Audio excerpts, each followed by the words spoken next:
Good evening, everybody. Can you all hear me?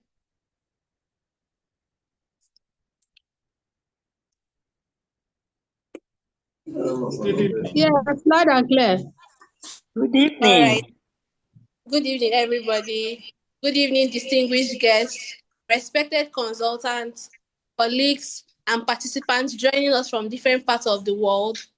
It's my great pleasure to welcome you all to this international webinar session focused on minimal access surgery.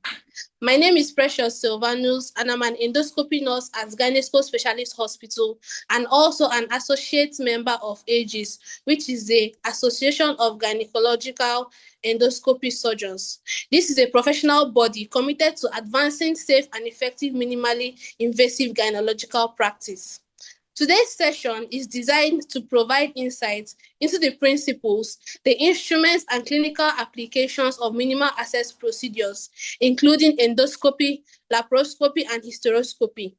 These techniques continue to transform surgical care globally by promoting reduced patient trauma, shorter hospital stays, and improved recovery outcomes. Minimal access surgery represents not just technological advancements, but a commitment to patient-centered care, safety, and precision. And as healthcare professionals, our shared goal is to continually improve surgical outcomes through innovation, collaboration, and excellence in practice. And today's discussion is a step in that direction. So we are honored to have you all join us, and we look forward to an engaging and enriching discussion. Thank you so much for joining us. Thank you.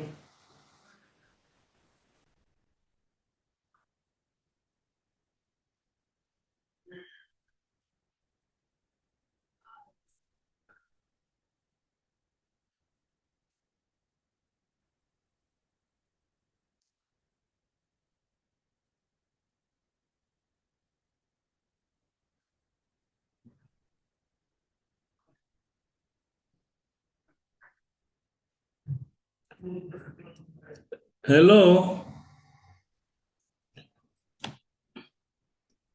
Hello, good evening, everyone. Good evening, sir. Good evening, sir. Yeah, my name is Ogele Onyechurelam. I'm an associate professor of obstetrics and gynecology with Nnamdi Azikiwe University Teaching Hospital and the deputy director of training, AGIS. As a way of introduction, I want to thank AGIS president, Professor Jude Okohwe, for finding it of immense importance to establish this AGIS Nurses Forum that is actually anchoring this ongoing minimal webinar that is taking place now. The rest of I have to also thank the rest of the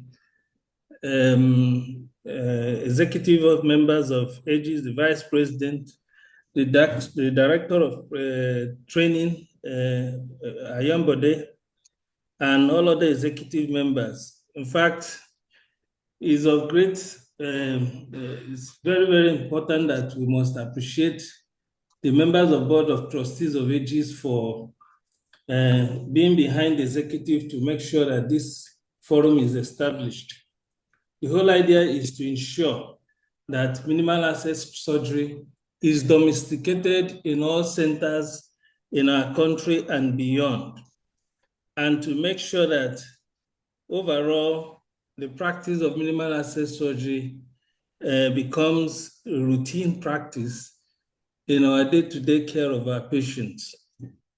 You know that just like in open surgery, there is a whole lot of collaboration that goes on between the surgeons and the nurses. And it is the nurses that, to most extent, are able to handle our equipment, instruments, ensure sterilization, and make sure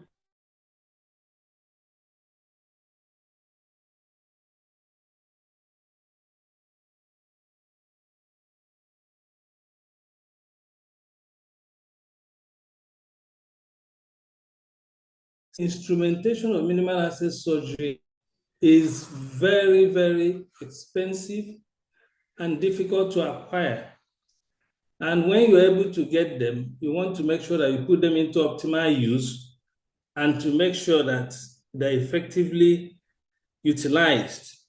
If you don't have a good understanding of the instruments, how to articulate, disarticulate them, how to sterilize them, and then also if you don't appreciate the cost implications in the acquisition of those instruments, you will not be able to handle them with extreme care. And that could indirectly affect the practice of minimal access surgery if your equipment gets broken down in such a way that you can no longer practice. So it is important that, I think it is of utmost importance that, I think it's in the light of this that the executive of Aegis decided that we should kickstart this webinar with this important topic, Introduction to Minimal Access Surgical Instruments, and probably discuss a little bit about the sterilization process of the endoscopic equipment. I believe that at the end of the day, we will all benefit immensely, be able to be equipped to handle our equipment more efficiently, and then be able to make sure that we serve in the theater effectively well. So by this, I believe that the speaker is ready to give us what he has in store for us in the topic, Introduction to Minimal Access Surgery Instruments. Thank you very much.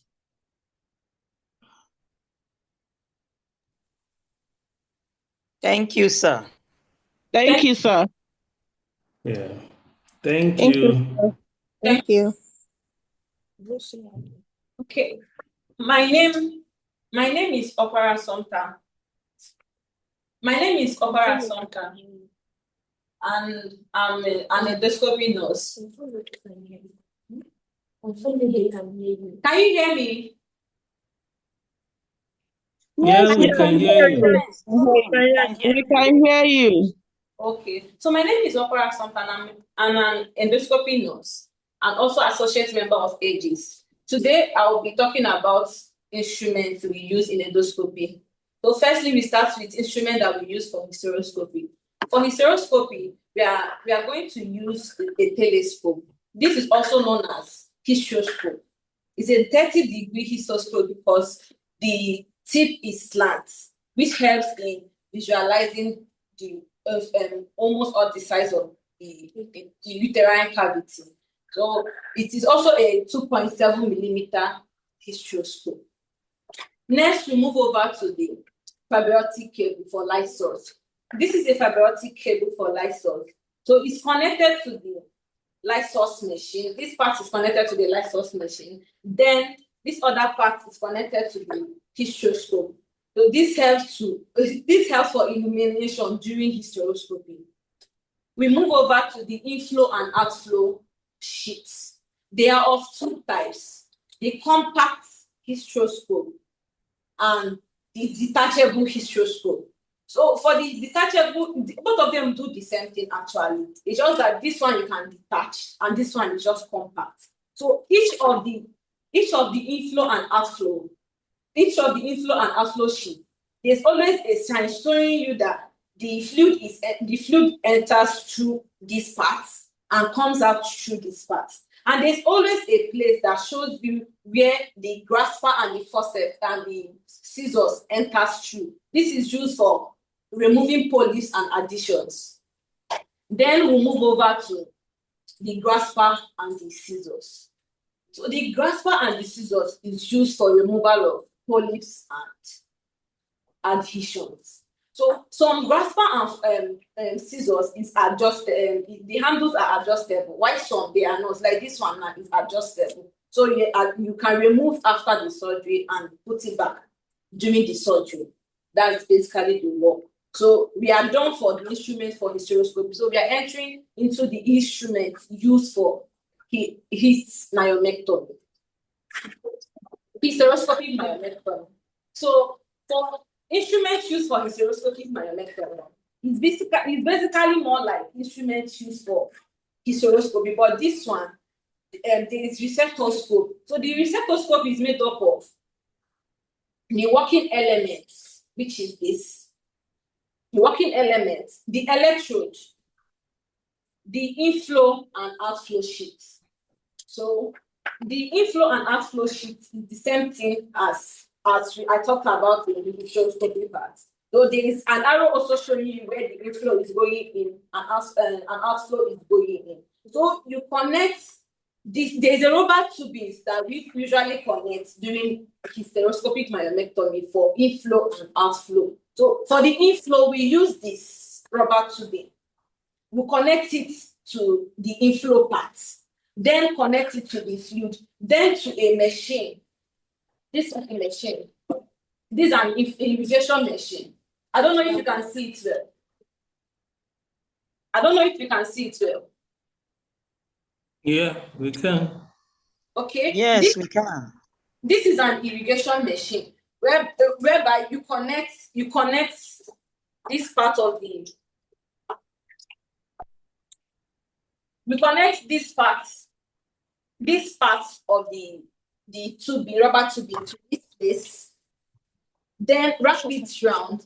Then once the machine is on, you press pump and the fluid is pumping into the uterus. Then we also have a manual pumping machine, which is this one. So once you connect the normal saline to this place, then you set so that it's locked. Then you pump through like this. So the fluid is still going into the fluid is going into the uterine cavity. That's for inflow and outflow. Then we go over to the telescope. It's basically the same thing the other one does. So it's also a 30 degrees telescope, and it is also used for visualization of the uterus. Then we move into the fiber optic, still the same thing. This is another type of fiber optic cable. It's used for illumination too. So now we are going to move over to the instruments used in laparoscopy. So for instruments used in laparoscopy, we still talk about the telescope, but in laparoscopy we call it a laparoscope. So this is a 30 degrees laparoscope. It's still slants. That's why it's a 30 degrees laparoscope. It is used to visualize the uterus. Then the fiber optic cable for light source. So it's connected to the light source machine, then to the laparoscope for visualization of the abdominal cavity before the surgery. Then we have the insufflator tubing. So this insufflator tubing is connected to the insufflator machine, then connected to any of the instruments once you want to pass the CO2 gas to the abdominal cavity. We have a Veress needle. So the Veress needle, it is used to move CO2 gas from the CO2 machine to the abdominal cavity. But here, a small incision is made on the abdominal wall. Then you pass this through inside. Then connects. This is done firstly before the surgery starts, before the doctor starts making order, so that he will infuse the CO2 gas into the abdominal cavity so that you can see well before starting with surgery. Then we have the trocar and the cannula. This is a trocar and this is a cannula. So how it works is, once the doctor makes a small incision on the abdominal wall, he passes this like this into this. Then use it to open the you use it to make an opening, an incision, proper incision. Because once he starts, he uses a blade to make a small incision, then use this to pass through. We have two. The choker and the cannula comes in two types. We have the 10 millimeter, which is this one. You can see it's big. Then we have the 5 millimeter, which is this one, and it's choker. So it's still this. It's basically the same thing that it does. Then this, if you notice, this place there are some it has rough edges, because this helps to stay in. Once the surgeon passes this, it helps to stay in place on the abdominal wall so that it doesn't fall off once the doctor is removing and putting an instrument. Then we talk about a reducer. This is a reducer. So how it works is that when the doctor is doing a surgery and he wants to pass a smaller instrument into a 10 millimeter port, so what he does is to basically put this inside. This reduces this from 10 millimeter to 5 millimeter, so that the doctor can perform whatever he wants to do. We move over to uterine manipulator. What I'm holding is two different types of uterine manipulator. It is used to move the uterus to any direction. So this is passed through the vagina for you to make use of it. It's passed through vagina. Then we have the retriever bag. So for the retriever bag, this is usually used to collect specimen during the surgery. So once the doctor, maybe during laparoscopy saphenectomy, that he's done removing the hysteroscopy cystectomy, he's done. So he uses this bag. Once he puts it in, he pushes this. It's more like a syringe. He pushes this in. Then there's a sac inside it that will help to retrieve. He will put the whole specimen inside it, then retrieve it back. That's why we call it a retriever bag. Then we move over properly to laparoscopic instruments. So for laparoscopic instruments, they are more like our open surgery instruments, but here they are made smaller for it to enter through the ports that we have. So firstly, we'll talk about the laparoscopic probe. This is used to explore organs and tissue. So once the doctor wants to use it, he just puts it in. So it has a blunt end here. So he just used to check anything that he wants to do before he starts. Next, we have the irrigation and suction cannula. So the irrigation and suction cannula is used to irrigate during the surgery and also suction during the surgery. So it's of two types: the 5 millimeter irrigation cannula and 10 millimeter irrigation cannula. So the suction tube is connected through here for the suction to remove. Then the irrigation catheter is connected through here. So this is putting inflow, more like the inflow and outflow. So this is putting in the fluid, then this is removing the fluid. Then we have the laparoscopic needle.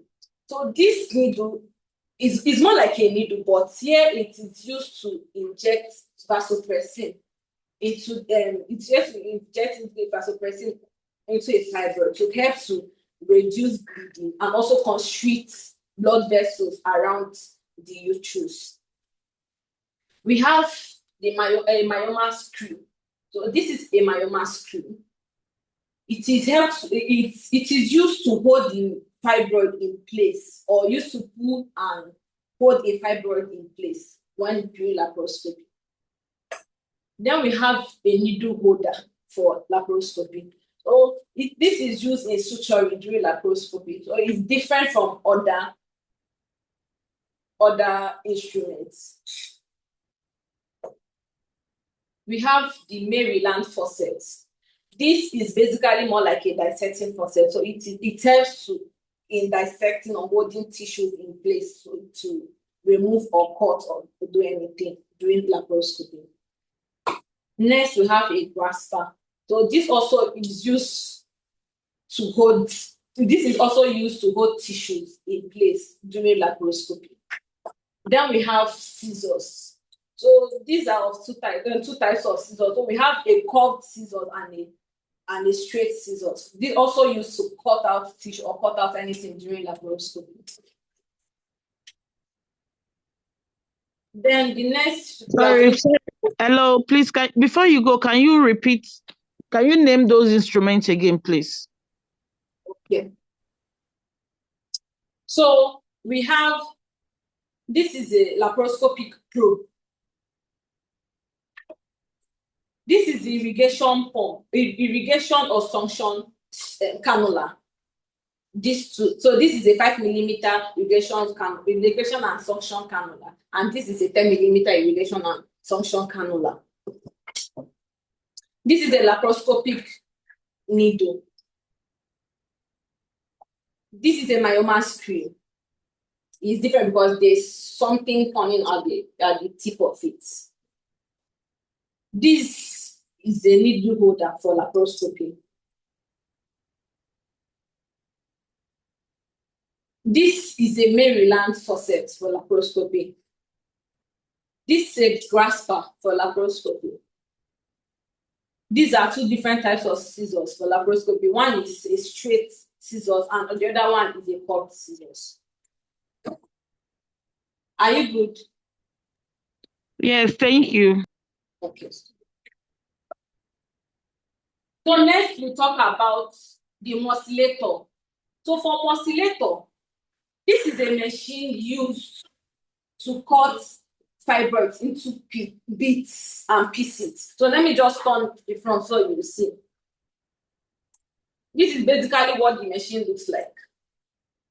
This is the machine. This is the instruments going into the patient's body. So this is a paddle. It's more like a paddle where the doctor presses it when he wants to cut. So once you connect the cables to this, then this instrument is inserted inside. So it has like a blade inside that is so sharp that once the doctor is smashing on it cuts the fibroids into bits and pieces, like into a smaller part. So it's easy to retrieve it out or to bring it out after the surgery. Do you understand that part? Yes. Okay. Well done. So the next we are going to talk about the harmonic scalpel. So for the harmonic scalpel, this is an instrument used to cut and coagulate at the same time. So it uses an ultrasonic frequency, like it uses an ultrasonic wave. So once this is connected under here, then you tight this. You will hear a sound, you know that the thing is tight. Then you remove this thing entirely. Okay. Then turn on the machine. The machine will also be directing you on what to do, what next to do, to tell you that the instrument is functioning properly. So that will be the end of the presentation. But over here, you have the Allen stirrup. So the Allen stirrup, this helps to keep the patient's leg in a lithotomy position. So once the patient's leg is placed on this plate, you strap the leg, then move this hand up. This hand helps you to move up and down to make sure the patient's leg is in a proper position for the surgeon to operate. So this also helps to prevent foot drop, because laparoscopy procedure takes a longer period of time, most of the times, especially laparoscopic myomectomy or laparoscopic hysterectomy. It takes a very long period of time. For sometimes patients come out and say that their legs are painful, but with this, you will not feel any, it will not be painful, to just be comfortable for the patient. Then we have the machine. This is a laparoscopic monitor. This is a laparoscopic monitor. So once the surgery wants to start, you on the main switch. The insufflator switch is only used when we are doing laparoscopy. But other switch, you can use it during hysteroscopic myomectomy or normal hysteroscopy. So you on the main switch, then on the camera switch, then light source will be last. So, but if they are doing laparoscopy, you on the main switch, the insufflator switch, and the camera switch, and then the light switch. So once you on if you're doing a laparoscopy and you on the insufflator switch, the gas indicator and this part comes on automatically. So here the doctor will be able to start and stop the CO2 the gas, or control the gas by maybe moving it up or moving it down. This is the camera head part.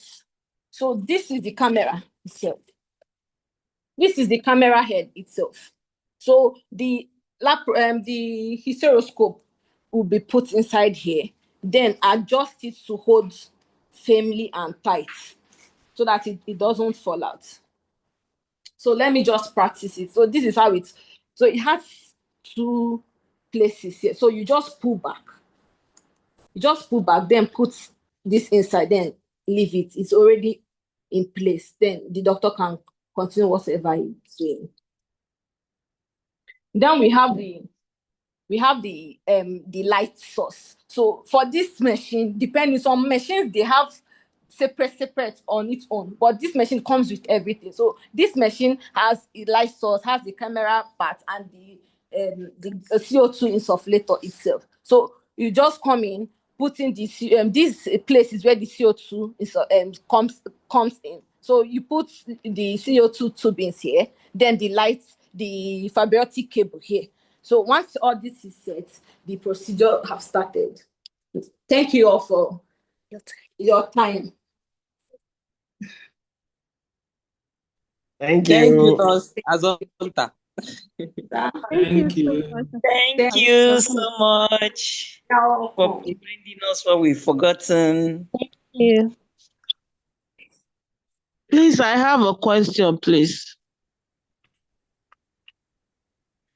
Sorry, I think the questions will wait until the second speaker is done. Okay. All right. Thank you.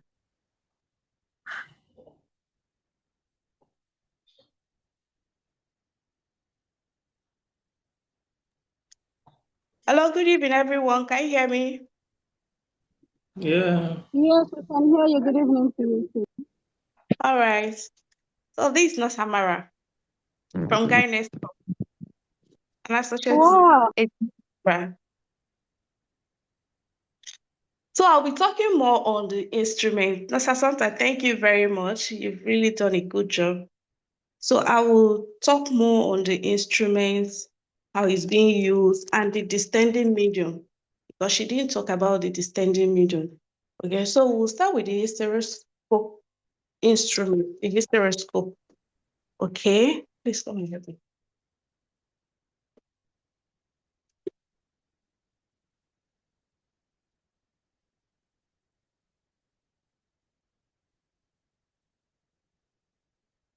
You just give me some minutes. Okay.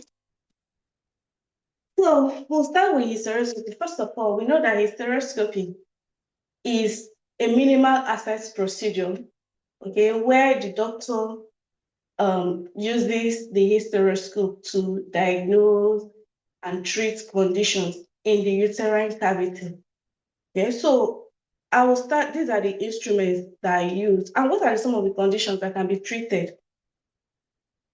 We have abnormal uterine bleeding. If there's abnormal uterine bleeding, the doctor might want to go and check to know what the cause of the bleeding.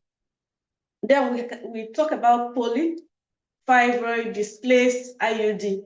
So these are some of the conditions where you have to do a hysteroscopy. And the main condition is even adhesion, where someone has adhesion. And what are some of the things that can cause adhesions? When someone have had surgery before or multiple miscarriages, so it can cause adhesion. So the gold standard in treatment of adhesion is hysteroscopy. Now let's start with the hysteroscope, which is the telescope. So she already mentioned, this is a 2.7 millimeter scope, 30 degrees. There are different degrees. We have 0 degrees, we have 15 degrees, 30 degrees, and the rest of it. So, but then the standard scope for hysteroscopy is 30 degrees. Now, let me compare the 30 degrees and do a little comparison between the 30 degrees and the 0 degrees. 0 degrees, at the tip, at the tip of the scope is just flat. So when you enter inside the cavity, you are just seeing your front. You don't see sideways. That's the disadvantage. But it's good for beginners because once you just enter, you are seeing what you are treating, the cause of anything you're looking out for. Okay, but then the disadvantage is that you will have to, in case maybe you want to check the side, maybe check the tubes or the side of the uterine wall, you have to move the whole instrument, okay, thereby inconveniencing the woman. But for this 30-degree scope, it's beveled at the tip. It's kind of slanted. So the advantage is that when you go in, you're able to see the side. Even if at some point you want to turn to check very well, to check your right or your left, you don't need to start moving the whole instrument. You just move the light source. So when you go anti-clockwise, you're seeing the right, and when you go clockwise, you're seeing the left. So that's it for the scope. So this is the eye of the surgeon, which is the telescope. Okay, so this is the sheet. Just like she has mentioned, it depends on the different brand. These are a 3-in-1 compact hysteroscope sheets. And we have detachable, the ones you have to couple together. Okay, so but then regardless of whichever one, it should be 5 mm. And this 5 mm is so tiny and slim that it can just advance through the cervix without inconveniencing the patient. That's why it's an office hysteroscopy. You don't need to dilate, unless in cases of stenocervix. So the sheet has inflow and outflow, just like you had mentioned, and it also has a marker, to show you the arrow showing you the inflow and the arrow showing you the outflow. Then we also have this little thing here, rubber stopper or silicone steel. We put it at the third channel, the third port. Now, why do we put it there? This is where the channel through which your grasper and your scissors passes through. So what this does is it retains the fluid because we use normal saline as our distending medium. So if this rubber stopper is not there, you will see that there will be backflow of fluid. You will lose fluid, thereby the uterus collapsing. So that's why this should be in place while you want to cut or grasp something. Okay, so for the sheets, as already said, that there are of two types. Initially, if you are starting, actually, it might look expensive because you will buy this and buy that differently. Okay, but then at the long run, in case maybe the instrument gets bad or gets broken, instead of changing the whole scissors or grasper, just like this, the one that comes with the handle, this is how it looks like. Instead of changing the whole instrument, you will just have to change this while your handle is there with you.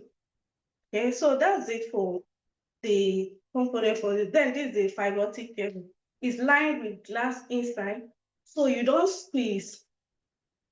I think maybe in another webinar, we'll have to talk about how to handle the instruments, because handling the instruments is a major thing that will keep your instrument, make it last long. Okay, so this fiber optic cable is lined with glass inside. You connect it to your light source machine. Then, like I said, we use normal saline as our distending medium. So instead of just hanging the normal saline and putting your drip set and the fluid flows like that, you need a certain pressure. so as to inflate the uterine cavity. Okay, so in order to attain that, you have to use this pressure bag, this manual pressure bag. So you pump, it has a gauge. So you pump at least up to 100 or till when the surgeon can see, then you stop pumping. Because if you pump so much, the woman might be in pain. So hysteroscopy, there are two types. We have the diagnostic, which is the see and treat hysteroscopy, and the operative hysteroscopy. Okay, so the diagnostic see and treat is where you go in, if you see adhesion, you treat adhesion. If you see polyp, you treat polyp. If it's a displaced IUD that is in there, you bring it out. If it's a settle, you separate, or you want to do a biopsy. That's where you do diagnostic see and treat hysteroscopy. But then for operative hysteroscopy, you'll be talking about resection. And there is this new one that we're doing now. They're doing now. We've not started it yet though. But then it's good I mentioned it. Hysteroscopic mucilation. You know, where you use there is a machine where it doesn't use current. Okay, so you shave off the fibroid, and then there is a vacuum that sucks out the chips. So it's actually fast. Like I said, it doesn't use current. But then the only disadvantage with that one is that you cannot control a bleeder if the bleeding is so much, because it doesn't use current. So if you hit a major bleeder, it can't control it. And then because of cost, because the instrument is disposable. Unlike the recetoscope, which I'm going to talk about now. So like the diagnostic one, there's still inflow and outflow sheets, okay? So just know that there is a marker to guide you to know where you put your inflow, your fluid, and where you put your outflow tubules. Then again, how you also know it is inflow is closer to the surgeon, while outflow is distal. So now, like I said, the hysteroscope for hysteroscopy, the diagnostic see and treat, this one is 5 mm. So, but for the operative, if you are doing a resection, it's actually bigger. Why is it so? It's so because the electrode, this is the cutting electrode that we use to shave off the fibroid. So it has to be bigger. And for that reason, you have to dilate the cervix. Okay. So we have an obturator. This is an obturator. What is the function? You'll see that it's round and blunt. The function is, in case maybe you want to introduce your instrument, it's like a syringe guide, the surgical guide, so that you don't traumatize the vaginal wall. That is the function of the obturator. So let me talk about the distending needle for resection. We either use glycine or normal saline. Where do we use glycine? If your diathermy or your current is in monopolar, you use glycine. If it's in bipolar, you use normal saline. Why is that so? Now, if you're going to use monopolar, you will use a hypotonic solution. And if you're also going to use that, this is what is a patient plate, is disposable. So you have to stick it to the patient body. Why? Because monopolar is single action electrode. It's a single action electrode. So what that means is that current comes from the generator to your tool, and then goes around the patient and returns through this patient's plate. So that's why you don't use saline, because current is passing through the patient. And because of the procedure, you don't allow metal around, maybe patient to touch metal or anything, so that the person doesn't get thermal injury, heat injury. And so that's it for monopolar. But then for bipolar, if you're going to use bipolar, the current is just at the tip, is double, just like they said, bipolar. So it's just at the tip. So current flows in and then goes out almost immediately. So the distance is very short. It doesn't go around the patient. So there is no risk of thermal injury. That's why you can use saline solution. Now, when you're going to use monopolar, like thin, ensure that you have less than 1 liter deficit. Now, what do I mean by 1 liter deficit? This is a 5 liter bag, okay? So if you exhaust this bag in the course of the procedure, because there are some fibroid that can actually be huge, and maybe it might be done in 2 settings. So, and you wish to use a second bag, input and output is very, intake and output is very, very important in hysteroscopy, especially hysteroscopy myectomy. Now, like I said, deficit of 1 liter. Why is that so? If you finish with 5 liter bag and maybe you get like 4.5 output, that return back, okay, that's fine. You are still safe. You can say, okay, let me just still risk it. But then if it's less than 1 liter, you can't account for 1 liter after you've checked your output. Please stop, because it can lead to complications, fluid overload, hyponatremia, cerebral edema, and the rest of it. So that's why, if you're using monopolar and glycine, your fluid deficit should be 1 liter. If you're using bipolar, your fluid deficit should be 2.5 liter. Okay. So let's move to the laparoscopic instrument. She has already shown. And then for the hysteroscopy myectomy, we use the irrigation pump. We don't use the manual pump, just like the diagnostic see and treat. We use the irrigation pump. She has shown off already the tube is. So this is a connector, you connect to your bag, and then this side to the machine.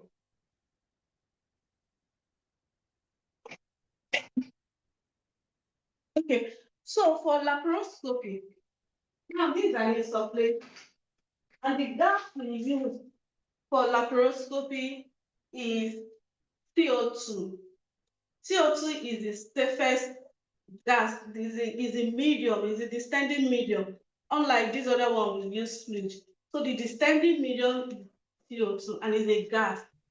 Now, CO2, why do we use gas? Why not other, maybe oxygen and the rest of it? It is not combustible, okay? So, and it's highly dissolvable in Hello. Hello? Hello, Can you, Amara. yes?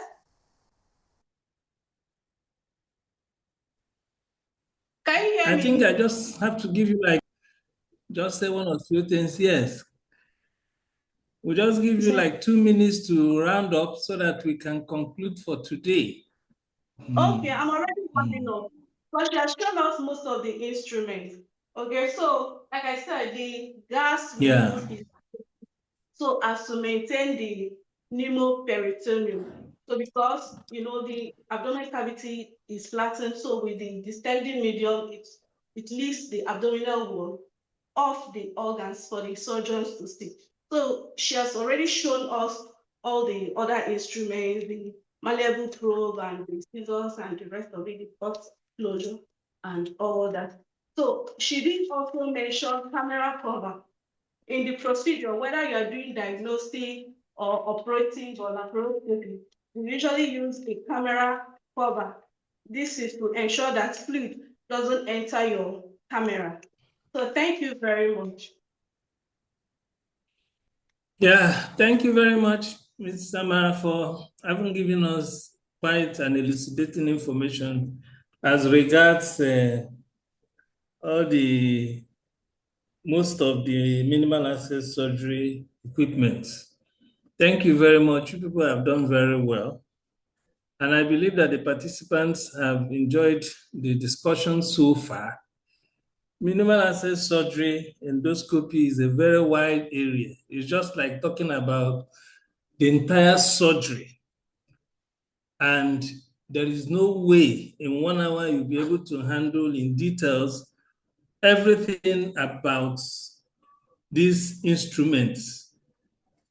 But the important thing for us to know is that they have mentioned each of the instruments, most of the instruments that we need, like the minimal access surgery, laparoscopy, the light source, the camera, the telescopes, and then the various sizes of telescopes and all that. The purposes for it, diagnostic, operative, and then for what the reasons for what is being used. Initially for diagnostic, but now for virtually all the gynecological and general surgery procedures can be performed through laparoscopy. We have also discussed extensively about the instrumentations on hysteroscopy, talked about the hand instruments, the sheets, the inner and outer sheet with the inlets and the outlet valves, and then instrument holding outlet. And then you talked about the telescopes, the 2.0, even there are miniaturized telescope 2.0 to 1.9, and then the 4mm telescopes for which most people are not using now. But for operatives, the 4mm telescope that is being used with the outer sheet and the inner sheet that makes up about 7mm telescopic sheet. Important thing to know about hysteroscopy is that it's dependent largely on the efficiency, the knowledge skill of the surgeon, his facilities that are available, and then the fact that you have to be sure that you try as much as possible to ensure there are no complications, which precisely about fluid overload, uterine perforations, hemorrhage, and all that. And you've tried as much as possible to discuss some of these equipments. And then for your look and see, which is often done in diagnostic laparoscopy, one has to be very careful that you are prepared to do some of those procedures. Well, look and see you can use for retrieval of IUCD, some for minor additions, and then maybe little polyps. But if you have to perform most of the surgeries, hysteroscopic surgeries, like myomectomy, septum resection, then you must prepare very well and make sure that you have the right instruments, either your resectoscope or your hydrodissection equipments and all that. So I believe some people might have some few questions to ask, and if not, I may have to hand over to the Vice President to make some few more comments. Thank you very much. Thank you very much, sir. I really appreciate this webinar. It has been like something I've been looking forward to, and I appreciate this opportunity. Thank you so much. My question is about the light source. The please, can you introduce yourself, please, if you don't mind? So that okay, sorry. My name is Obo Susan. Okay. I'm a peri-op working with the University of Abuja Teaching Hospital, Gwagwalada. So my question is, this light source, does it have sizes, and are there measurement of the sizes? That is my question, sir. Thank you very much, sir.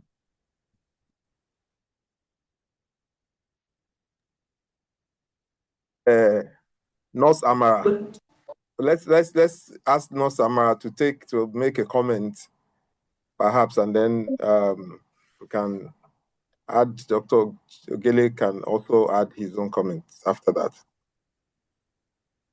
So we have sizes, actually, but I can't really say for sure the sizes now. But then for the hysteroscopy is smaller, and for the laparoscopy is bigger. The fiber optic cable is bigger, but for the hysteroscopy is smaller. So they are actually sizes. Okay, thank you. I'm sorry, if I may just add a little bit to that. Chief Ogele, just to add to what Dr. Amara said, you know, light source cables are also dependent on the maker of some of these equipments. So, but what we tend to do is that there also are available adapters that can help you adapt a type of light source to the equipment you are using or the other. And also, it's good to also note at this time that we now have detachable light sources as well that you can just attach as if you are attaching just a pen to your hysteroscope or your laparoscope, and then it gives you light source. So with that one, you don't need to attach a long cable to a machine. So, and right now, a lot of equipment manufacturers are also making some of these equipments that, you know, give you both camera vision and light source together. So all these options are available. So when it comes to sizes, yeah, they could differ from one size to another when it comes to the light source cable. But there are ways by which you can still adapt one or the other with the instrument that you are using. So that's why we have adapters that you can use. And there are some equipments that have their own specific light source as well.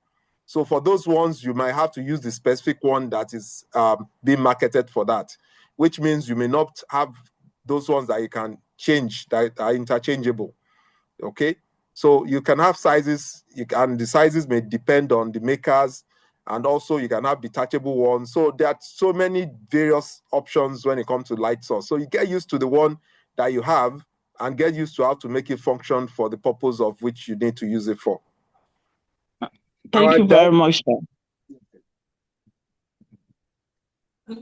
Well, I think Dr. Laele has said it all, but it's just to emphasize on the fact that you can use the same light source for laparoscopy and for your hysteroscopy. And most times is virtually just one will always get used to one particular light source that you use. I think what differs a lot in light sources are the type of light that you are getting, whether you're getting xenon light and getting xenon LED light or halogen light or something like that. And then also the length of the cables of the light sources. There are some that are quite very short, there are some that are very, very long. But I think it's about just the same light source that you use for both your diagnostic laparoscopy and hysteroscopy. How much that is thrown in is a function, and how much you see is a function of the space that you are training the light into and all that. So I don't really think that sizes per se means so much, or that you have to buy like this for hysteroscopy, like this for this laparoscopy. Why don't you guys just live here, I guess? Okay. Thank you very much, sir. I'm starting smartest room here. Yeah, good afternoon, my Smartest group ever. deputy duty, sir. This is Dr. Ayambode. Oh, good afternoon, sir. I would understand if Thank you, sir, somebody for like that Rudy. explanation. Just to add to it that I think the reason why that person asked that question, what comes to the mind of the individual, as I can perceive at my end, is that light source cables also come as 5mm and 10mm. And the illumination they deliver to the optic instrument also differs in degree of intensity. 5mm instrument goes well with 5mm fiber optic light source cable, and the amount of illumination this delivers is lesser compared to that of 10 millimeter. So if you are talking about 10 millimeter telescope, that is best used along with 10 millimeter fiber optic cable because it delivers the correspondent illumination from your light source console to the telescope. Thank you. Thank you very much.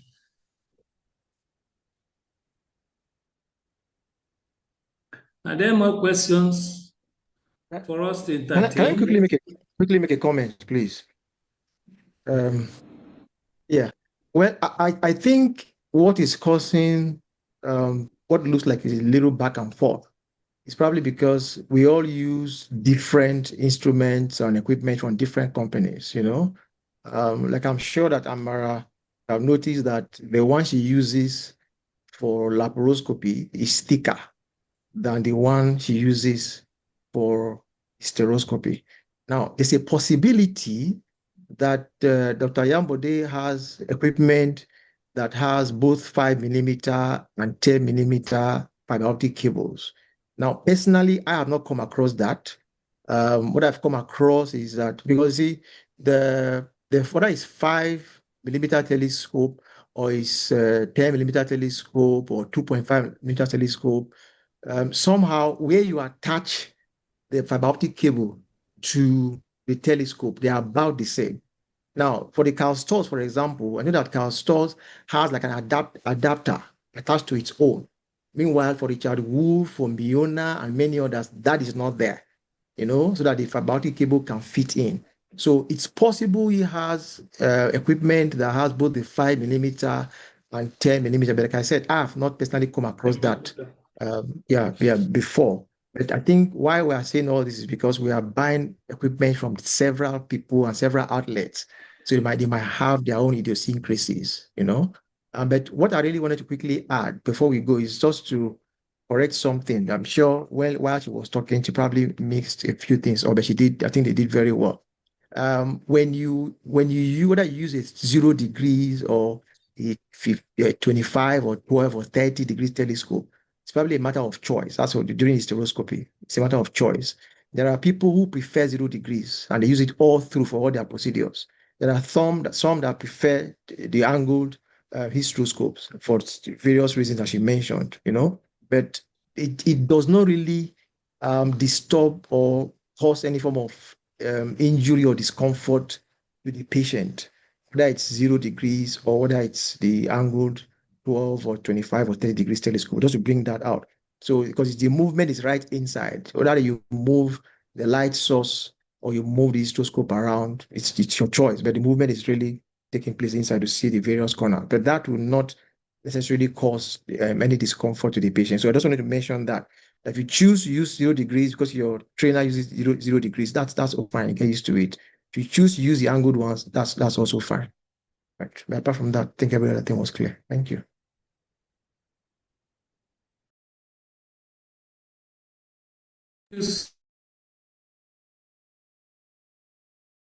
And have summarized all the different ideas with regard to the light source issues and all that. I believe there are no more questions or so. Or do we still have any more questions to entertain? Somebody asked a chat box that should the name of the what is it? I think it was a question like that. The name of the stirrup. The name of the stirrup she demonstrated, that's Azomta during laparoscopy. But I mean, you can just say so. I think it's Allen stirrup, so that sometimes you can move on.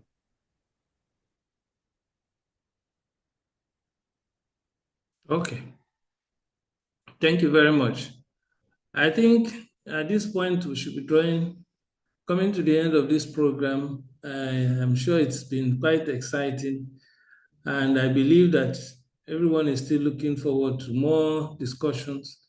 I believe in future webinars, we're going to discuss about each of these instruments in more details, and then look at the ways to make sure that we handle them effectively, where to give us what I say, return for investment, because Minimal access surgery has a lot to do with investment. You have to invest so much in terms of finance to acquire this equipment. So, be that as it may, I think I should hand over to Mr. Kinyemi Olayele, the Vice President, to make some further announcements. Thank you very much. Sorry, sir. Myself, yourself, we need to apologize to our Vice President at some point. The way we call his name. I made the same mistake the last time, and he had to correct me. so he will correct you by himself. Apologies from me also. Apologies for not taking it. It's Olale, and sometimes it could get muddled up because of the way the name goes. Thank you very much, my dear President, Professor Jude Okohue, and thank you very much to our DOT, Dr. Ayobode, for gracing us with his presence at this meeting, and thank you very much to our Deputy DOT, Chief Ogele himself, for anchoring this meeting, and I thank our presenters so well. They've done wonderfully well, and I'm glad that we're able to get this amount of information out. I have some of my own nurses as well who are part of this webinar. I'm sure they've also picked a lot that would also help them increase their own practice of endoscopy in our center as well. And one message I have now is it's just for everybody on this forum to understand that you can be an associate member of AEGIS. And the merits and advantages of being an associate member of AEGIS is far numerous. These meetings, now you have this short meeting that we have had today. When you are part of the association itself, you will be exposed to a lot more information, a lot more meetings, networking, and rich knowledge, discussions as well, that would, stimulate your own thoughts and help you. Also, you get avenues to even launch out to people who can help to further your training and increase your practice of endoscopy, gynecological endoscopy, in order for you to also be able to assist your surgeon and your team better. So we have that role available at the Association of Gynecological Endoscopy Surgeons of Nigeria. And I think there's a fee of 75,000 to be paid to join as associate members. So I'm going to talk to all the nurses on this forum, all the resident doctors that might have joined as well, that this opportunity exists.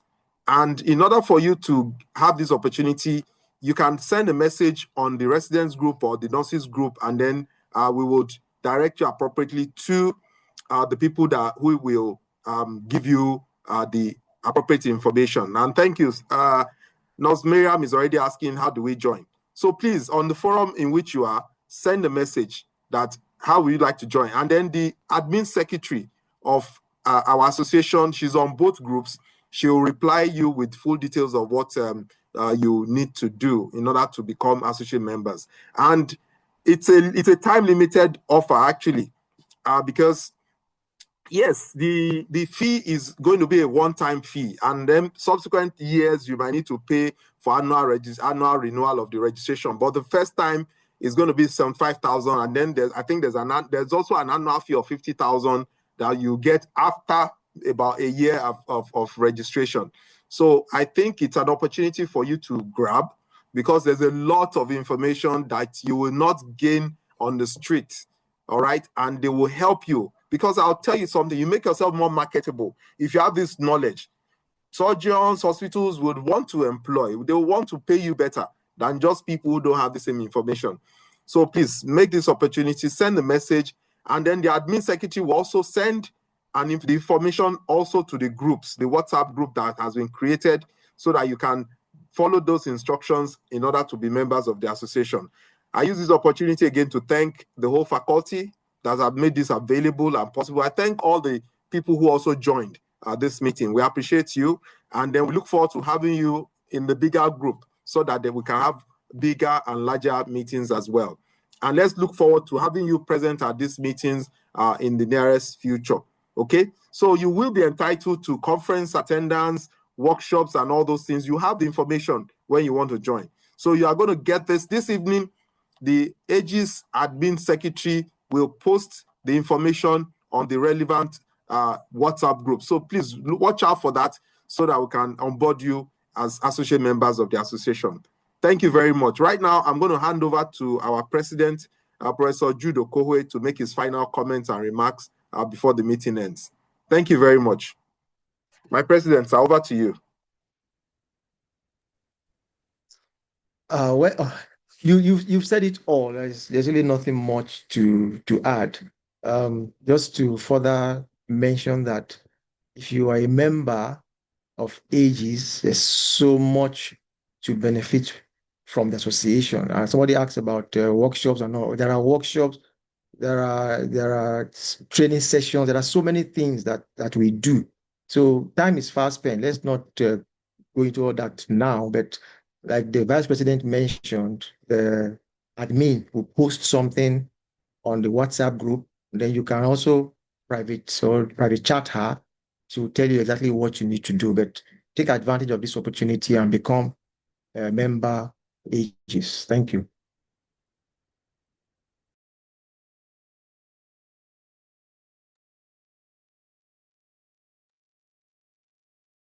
Thank you very much, everybody. On that note, we'll be ending the meeting. Thank you again, once again, Dr. Gele, the whole team, our training directors, the director of training and deputy director of training for making this possible.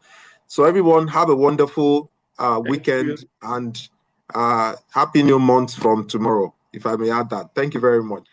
Over to you, Professor. Good night. Thank you, sir. Thank you. Good night. Thank you, sir. Thank you.